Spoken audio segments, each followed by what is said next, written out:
da usmerim nešto što je nešto konkretnije, a tiče se ove jednake teme koje date i baš mi je namjera bilo da govorim o političkim strankama.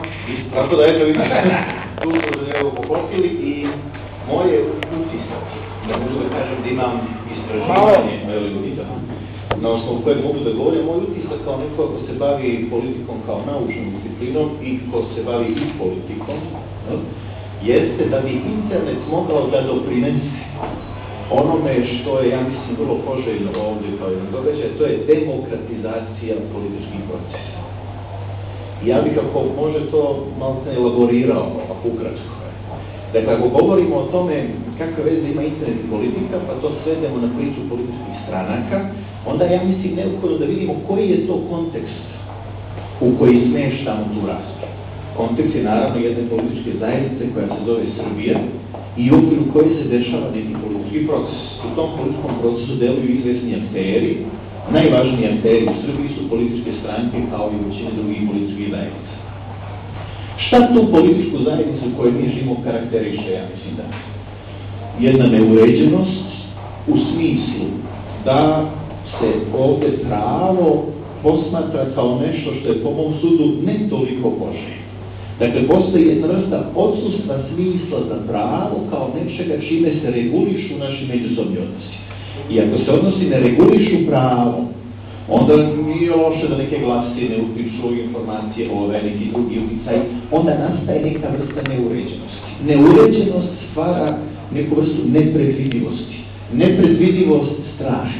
Strah, neizvesnost. Nama to, mislim, kao nekim ljudima koji su razumni, ne treba. S druge strane, ne samo da tu postoji odsustvo smisla za pravo, nego postoji sad nekoliko drugih stvari, institucije vrlo slabo funkcionišu ili ne funkcionišu, korupcija i tako dalje i tako dalje. I nas nisam da pitam, u takvim uslovima u kojima živimo u jednoj političkoj zajednici, šta radimo sa internetom? Da li to možemo da posmatramo kao neko sredstvo za poboljšanje uslova života u našoj političkoj zajednici? I onda se usmeravamo na političke stranke, koji su često generatori ovakvog stanja.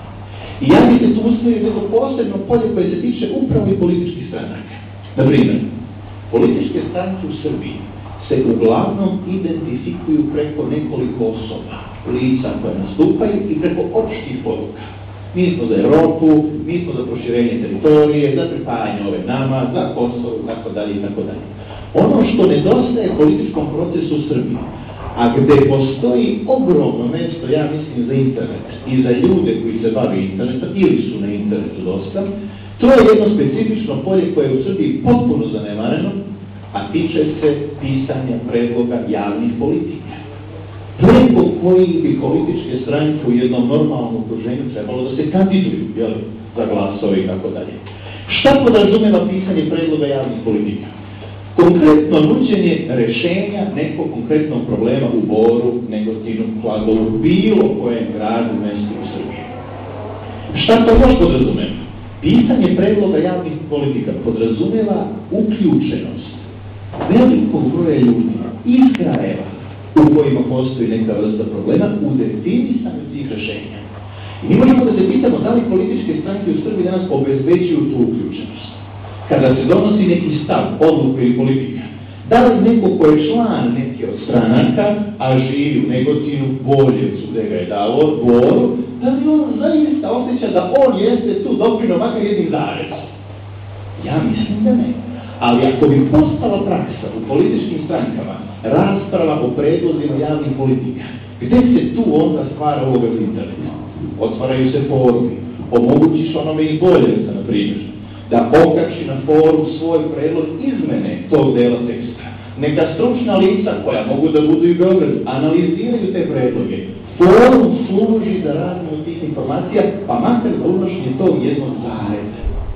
Tu može da pomogne internet. Ja tu vidim recimo jedan način, ali uz pretpostavku da se u političkim strankama stvore uslovi da to ostane jedan običajni način rada. Internet, po mom sudu, dakle, doprinosi čemu? Uključivanju šireg broja građana u definisanje javnih politika. I ne samo uključivanje, nego postoji jedan drugi princip koji, ja mislim, internet može ovdje da promoviš, ili mi koji se nalazimo na internetu. A to je pluralnost mišljenja. Da pogledamo naše stranke. Svaka se do jedne dakle, takmiči u tome da stav koji se saopšti, da iza njega stoji 100% stranke. Pa i kada se desi da se javi neka glasina, kao ovo je već, da vam kažem, kada se desi neka glasina da se tu nešto znaš raspravljalo, uvijek se to nekako zanemaruje, ignoriše, nastoji se prikazati da svi mislimo upravo to. Internet, ja mislim, treba da demistifikuje takvo viđenje političkog procesa u strankama i da otvori mogućnost za postanje pluralnosti unutar stranaka. Ako je neka stranka socijaldemokratske orijentacije, pa ta socijaldemokratija nije jedna homogena ideologija, pa svi moraju kao jedan da misle, nego i ona obezbeđuje tu raznovrsnost, diverzitet.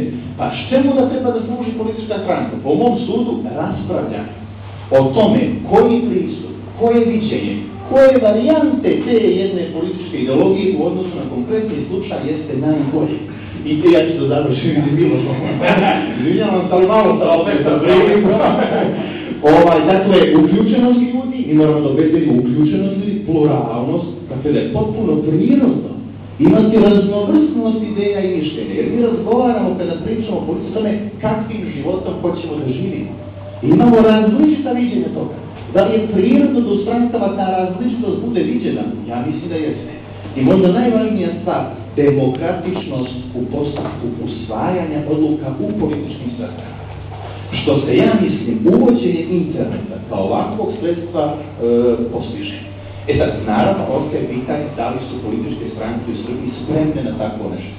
Moj utisak je da postojeće političke stranke u Srbiji nisu spremne na to i da internet koriste, iako smo već duboko u toj eri digitalne pismenosti, da internet koriste kao puko sredstvo informisanja.